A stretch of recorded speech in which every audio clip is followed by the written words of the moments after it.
basta uma gota do teu sangue e eu serei libertado.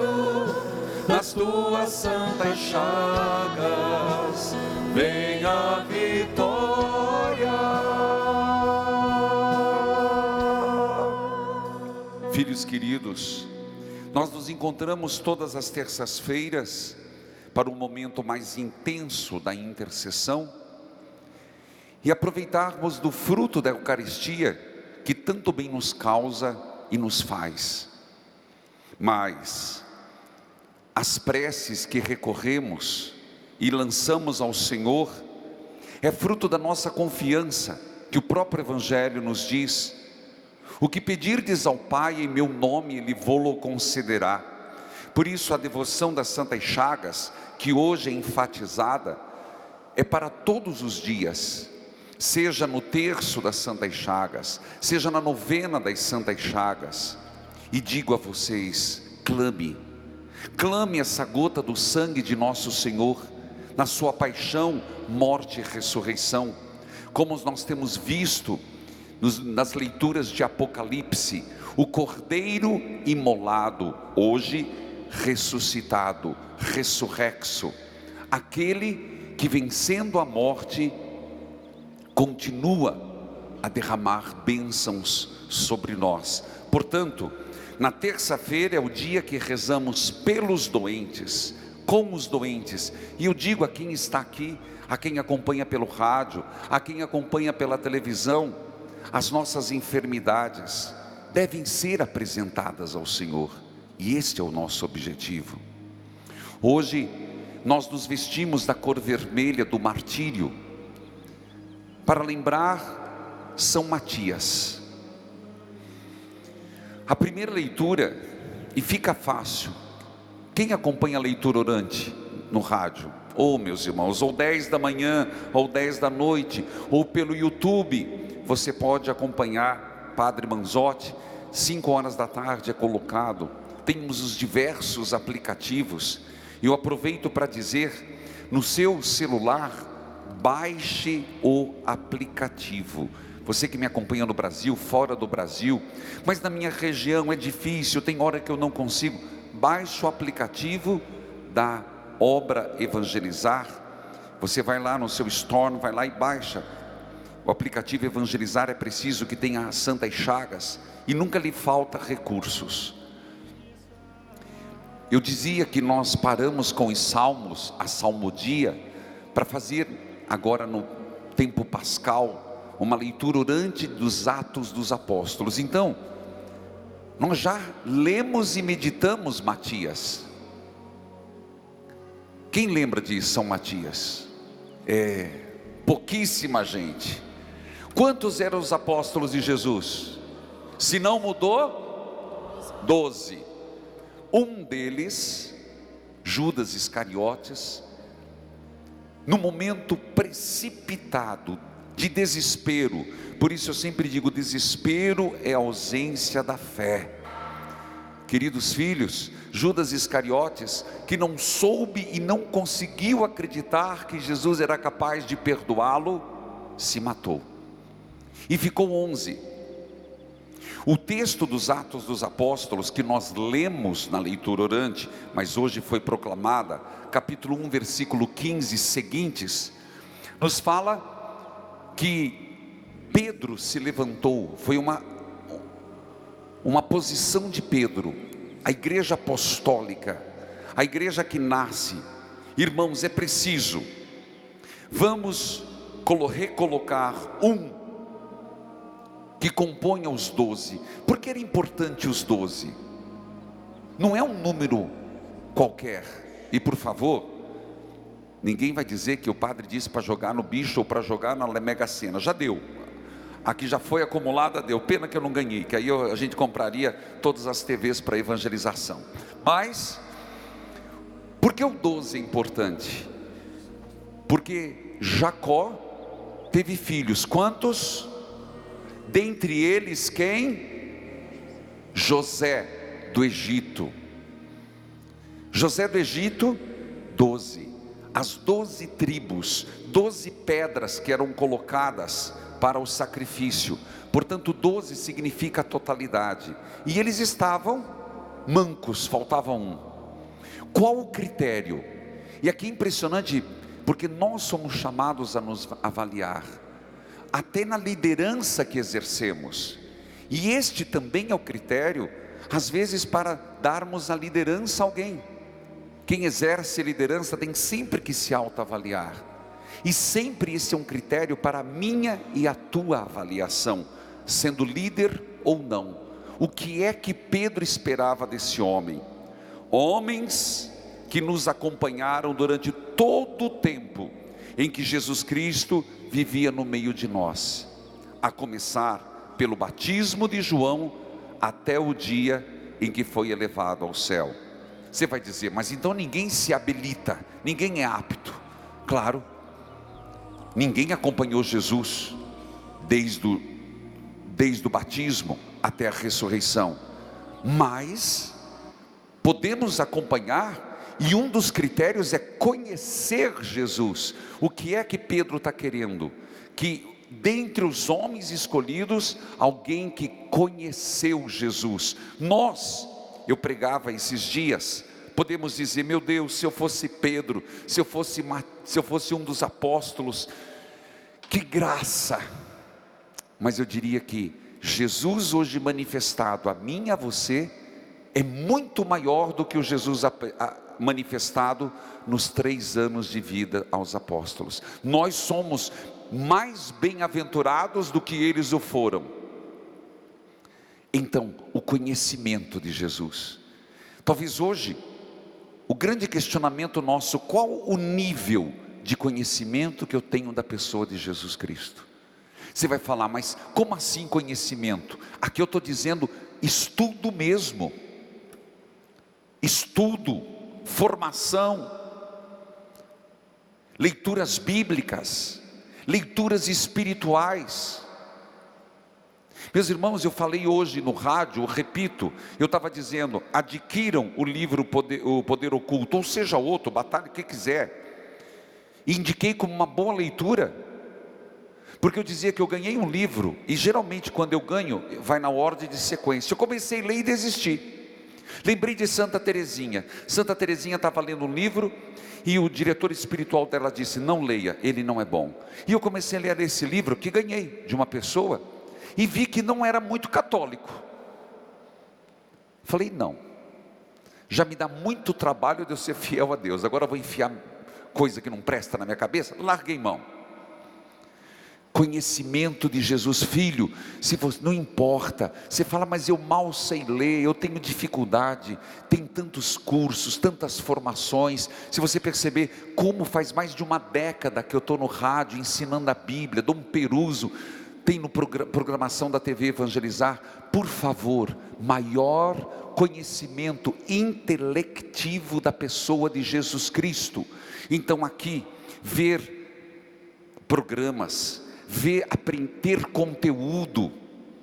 A fé é movida por conteúdo também. Eu insisto nessa palavra, porque nós não podemos ser desprovidos da razão. A fé se fortalece na razão. É muito mais do que mera emoção. Então, para Pedro, um critério importante era que nos acompanhou e conhece Jesus. Então, primeiro, acompanhou. Alguém que não é fogo de palha. Eu vejo muitas pessoas que vai a fé muito no oba-oba. Na primeira dificuldade, muda de religião. Não sei se confirma, também não vou dizer porque, mas me disseram esses dias, um grande cantor católico virou evangélico. Falei, que tristeza, não vou dizer o nome porque eu não fui confirmar ainda. Mas qual o problema disso? Escandalizar os pequenos. Aí tem muita gente que não esquenta banco, não dobra o joelho, não caleja o joelho, se não tiver joelho calejado, se não for de participação na comunidade, fica vulnerável, meus irmãos.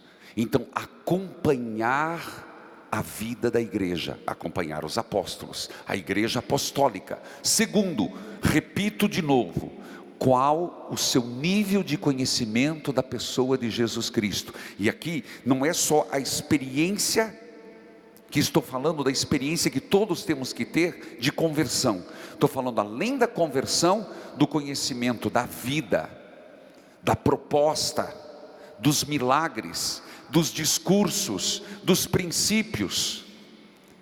E eu partilho com vocês, estou para fazer logo mais um aniversário de ordenação, mas toda vez que eu leio a Bíblia eu aprendo algo novo, ela nunca se esgota.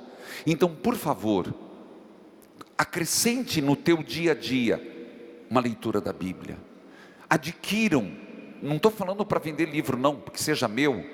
Aprenda a ter leituras espirituais, ou seja, da vida de santos, ou nós mandamos o jornal do evangelizador. O propósito é esse. Acho que por que nós gastamos com aquele jornal?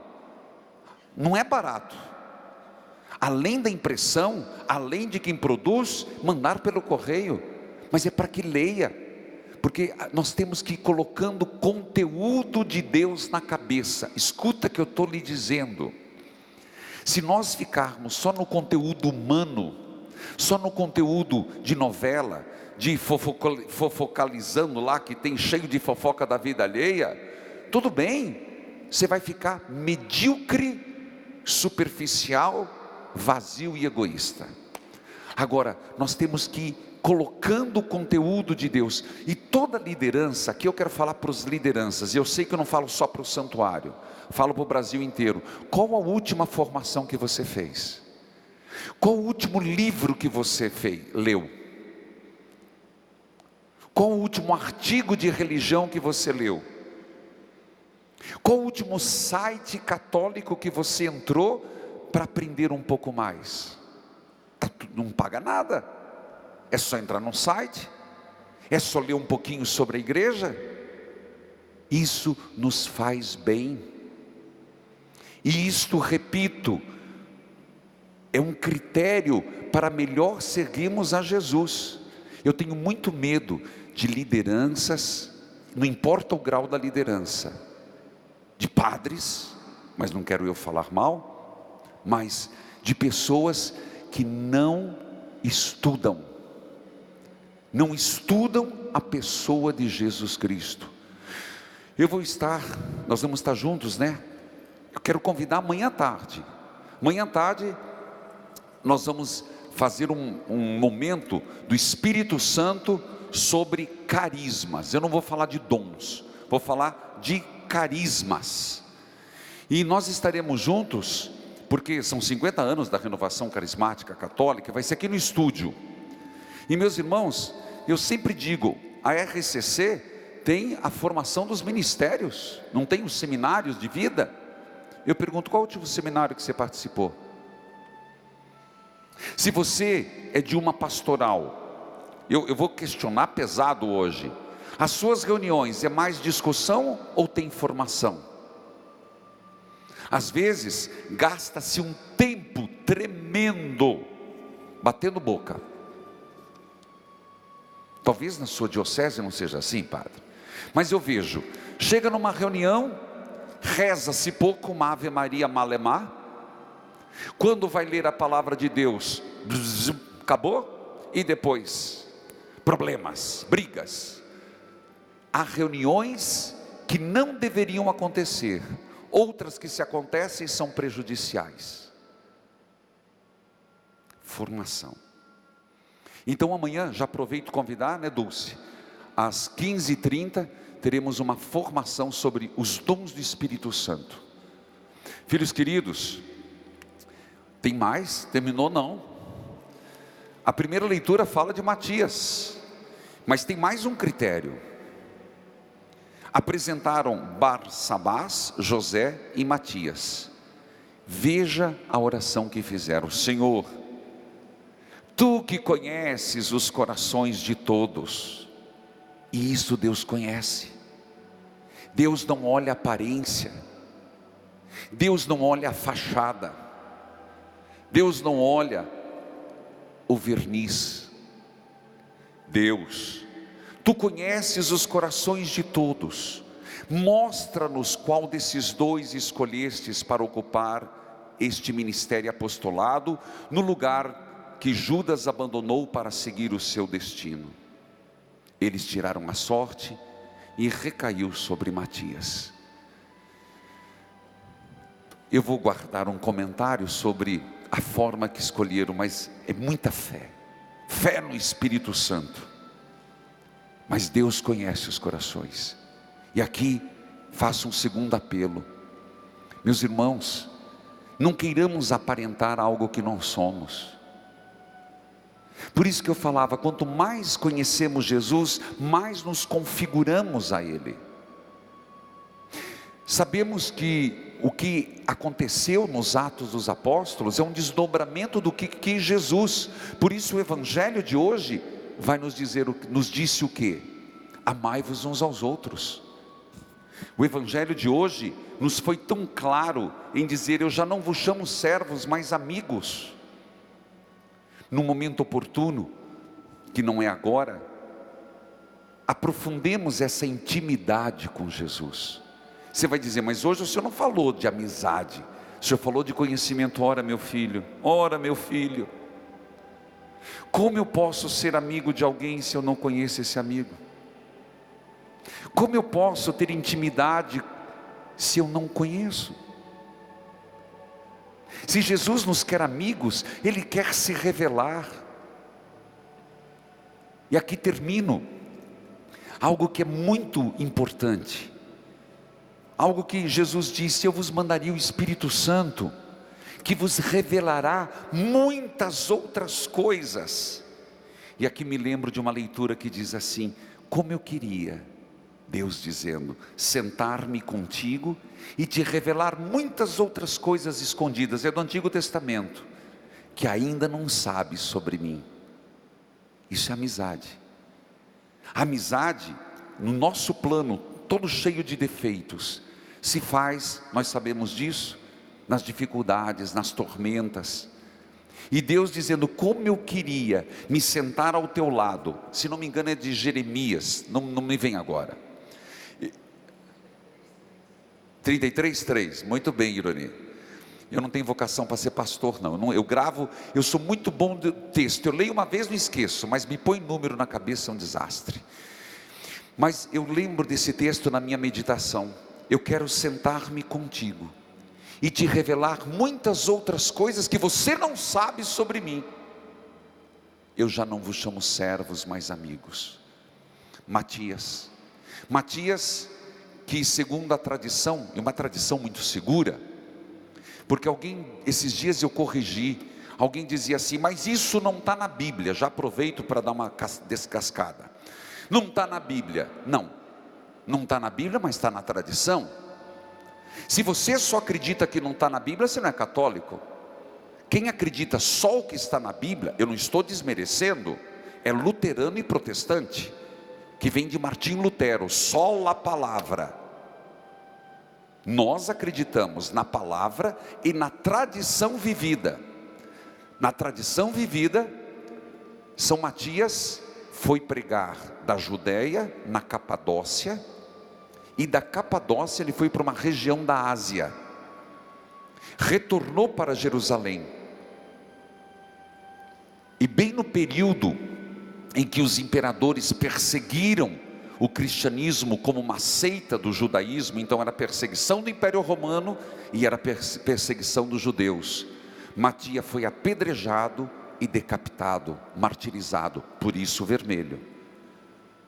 E Matias, por Santa Helena, na sua peregrinação pela Terra Santa, levou os restos mortais para Roma, e hoje se encontra na igreja de Santa Maria Maior, a Basílica Papal.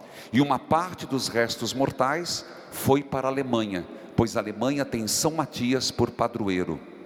Portanto, meus irmãos, um homem que não fugiu da cruz, porque era amigo íntimo, particular de nosso Senhor. Amém.